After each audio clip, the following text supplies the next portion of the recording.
Should women be banned from driving SUVs? Penis envy. Matt, shut up for a minute. Oh! Put the pedal to the metal. It's time to debate. Right here on Crossballs. Comedians posing as experts. Pot is good for everyone. Little girls should know what FB pumps are. Hunting is self-defense. I drive drunk all the time.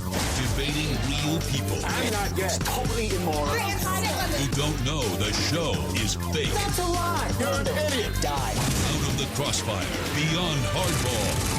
This is Crossballs. I'm Chris Solomon. Tonight's topic, driving in America. Gas-guzzling SUVs, rampant road rage, senior citizens plowing down pedestrians. How did our streets become so unsafe, and how can we make a U-turn? With us today are two driving instructors with very different philosophies. First up, an instructor from High Desert Driving School's Christine Bistline. Also with us is the chief instructor of the Ozark Mountain Driving School, Matt Bradley. Question of the day. How do we make roads safer? Now, Ms. Bistline, you teach defensive driving. Tell us a little bit about that. That's correct. Well, it starts off with the basics. The students got to know where to look, whom to look for, and why they're looking for them. You just have to use common sense, and you'll drive sensibly. Matt, how do you respond to that? Well, I believe it's that kind of advice that kills people on the roads, actually. I teach proactive driving. I know. What is that?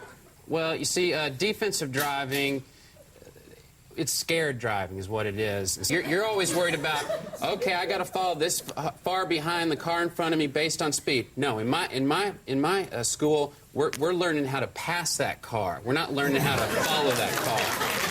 You see, these people, they know what I'm talking about because they live in the real world. Yeah, and it's that kind of aggressive driving that, in fact, gets people killed. What you need to do is take a deep breath. I think Mom gave the best advice when you were fighting with your sibling, and that was take 5. Wow. Take a couple of minutes. My parents were divorced, so I don't appreciate that. I lived with my dad. I don't appreciate bringing up my mom. Let's rein it in a second.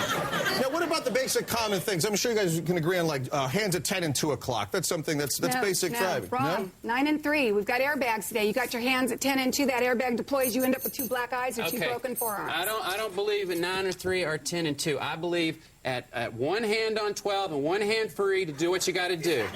I got my cell, I got what I'm drinking, I got my CD player. I even teach one knee at 6 o'clock, both hands free. But hang on. That's how people drive. That's how people drive. What about the basic idea of, what about your proactive driving is actually kind of encouraging unsafe driving, and doesn't that lead to road rage? Well, first, road rage exists, just like alcoholism exists. It's a disease, and you shouldn't make fun of it. And I have.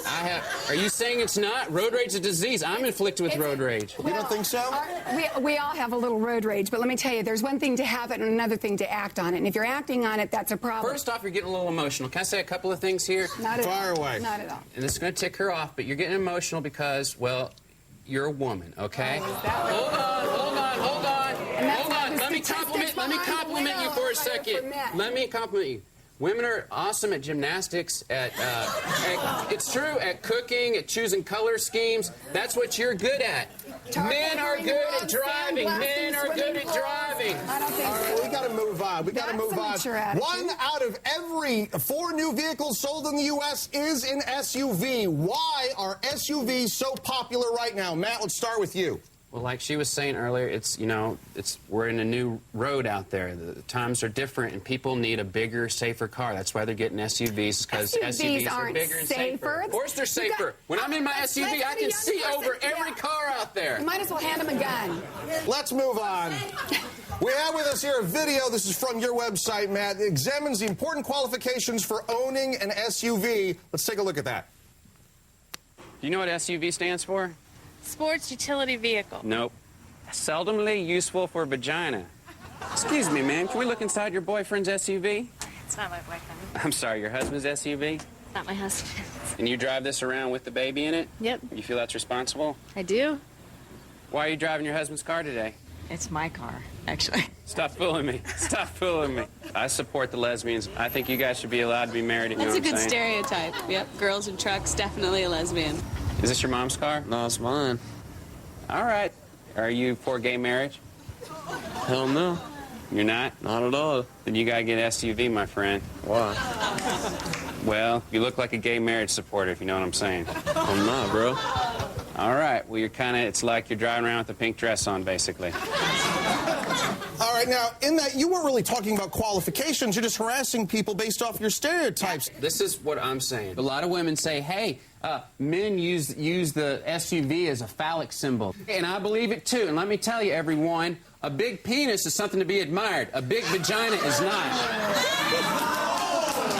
And that's why men should drive SUVs and women should drive small, little, tight convertibles.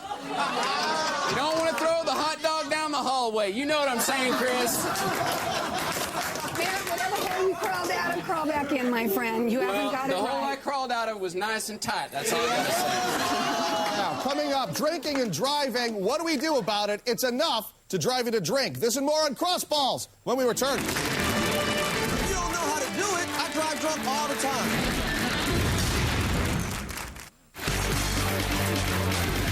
Welcome back. Tonight's topic, driving in America. Drunk drivers, under control or menace to sobriety. We're here with two driving instructors with drastically different philosophies, Christine Bisline and Matt Bradley. Joining us now live via satellite is bartender and taxi driver Jerry Wilson.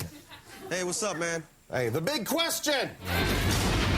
3 in every 10 Americans will be involved in an alcohol-related crash in their lifetime. Are we doing enough to solve the drunk driving problem? Jerry.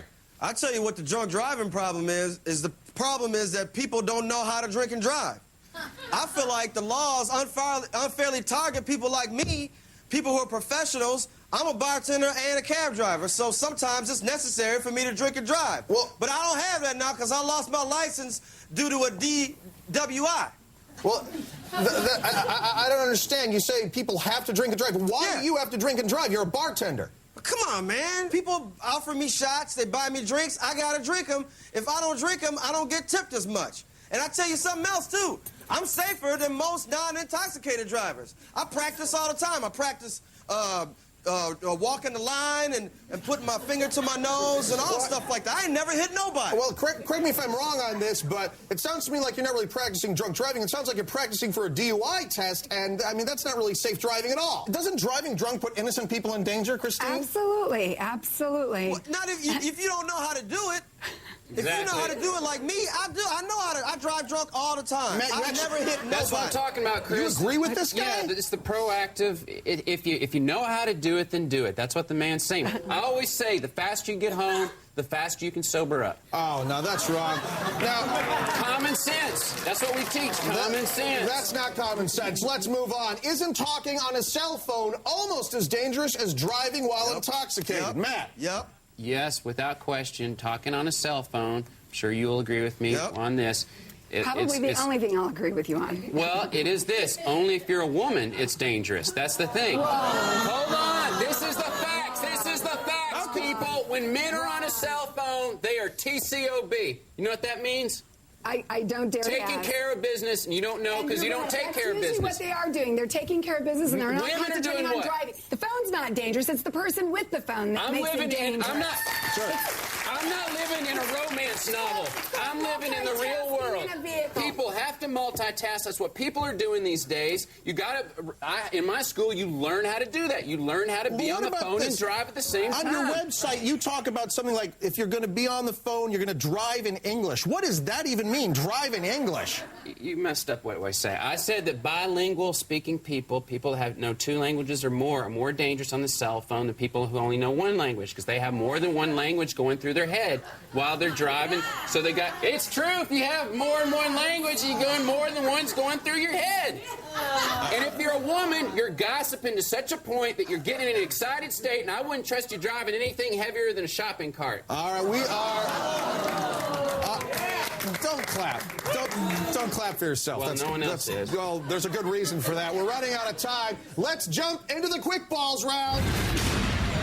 With so many new cars coming loaded with GPS maps, we've got high-tech stereo systems, even DVD players, drivers are more distracted than ever. What distraction is the most dangerous? Quick balls go, Matt!